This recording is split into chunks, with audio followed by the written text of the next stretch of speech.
What's going on, people? It's Richard Gustafson, a very handsome host of Richard Rants. It's Monday, April 4th, 2016, and I hope you guys had a super weekend. Now, today I'm going to talk about television because last week, if you watched in the definition of movies, you can see movies either in a theater or on a television. Now, I'm going to talk about television itself. And of course, as always, the definition needs to open the show.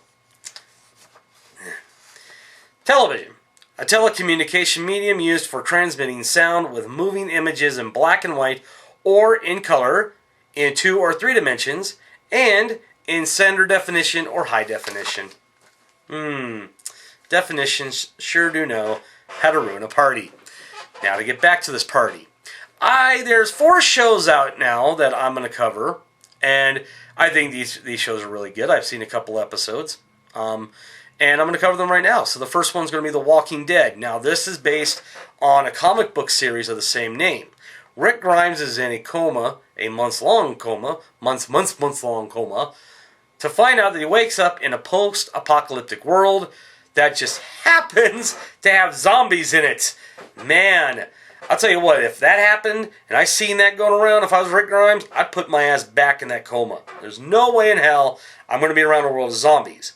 So, another thing about those zombies too, the way that might be going these days, probably being zombies running this earth may not be a bad idea. May not be. It's a very good show. I've seen it a couple times. Wonderful cast. And also, I can't look at flowers anymore. That's just me.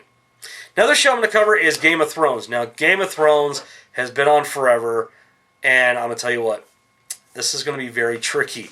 So I'm going to go to my notes because this is how it's got to be explained.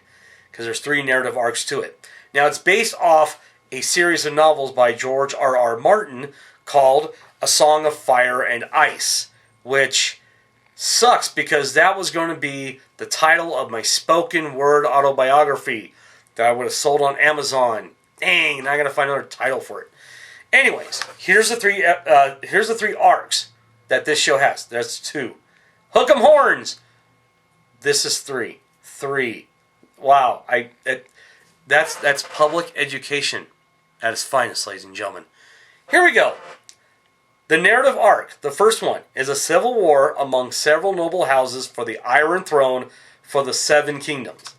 The second narrative arc, reclaim the throne by the exiled last scion of the realm's deposed ruling dynasty. And the third narrative arc, it chronicles the rising threat of the impending winter, legendary creatures, and fierce people of the north.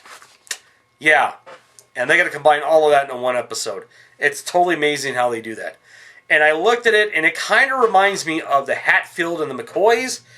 If the Hatfield and McCoys had really cool accents, had awesome-looking like clothing, and had dragons. That's what it's kind of like. And we all know about impending winters.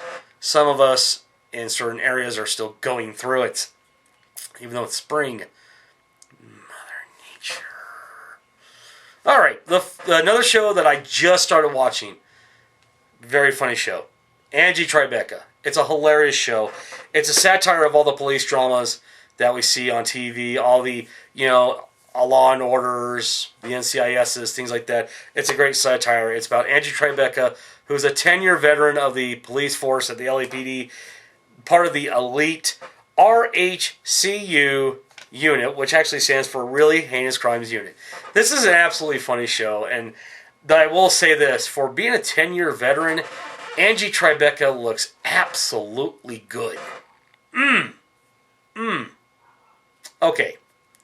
Another thing about the show, too, that I will say that it's a satire, but some of the things on the news I've been seeing lately with some of the police, which may not be real or not, but that may be a documentary of some of the police forces out there. And the final show that I'm going to cover is called The Americans. Now, The Americans is a story based in the 1980s where Liz and Philip Jennings are two Americans living with their kids in rural, or I should say suburban, Washington, D.C. By the way, they're KGB agents. I'm not supposed to say that, but they are. And they got a next door neighbor who, I gotta say this either. Yeah, that agent is a CIA counter agent. He's a CIA counter agent. How about that? Now, if this was happening today, Donald Trump would raise a fit. Build the wall. Get the wall over the Russians. We don't want the Russians in our country. Bad Donald Trump impersonation. Because he's bad Donald Trump. What you going to do? Another thing also, too. Now, imagine if this was... if these were Canadians passing off as Americans for the show. It'd probably be the nicest show ever. You know? So, those are my 4 shows. Now, here's what I'm going to do. Something fun for you guys. I want you to comment below. Well, also like this video and share this video. But also comment below. Because here's what I'm going to do. Out of these 4 shows, I watch one of these shows religiously. As in, like, I find a way every week to watch the show. What I want you to do is I want you to comment below me, below the Hulkamania, brother. Right there, below the Hulkamania. Name the show that I watch religiously. If you guess it right, I'm going to send you a prize. This is not a joke. I'm going to do that. I'm going to send you a prize.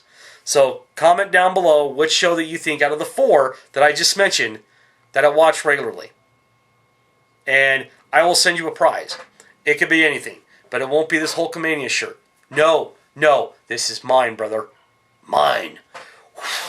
Anyways, so I want to wish you guys a wonderful week. Thank you for watching. I will see you next week. Same bat time, same bat channel. I bid you adieu.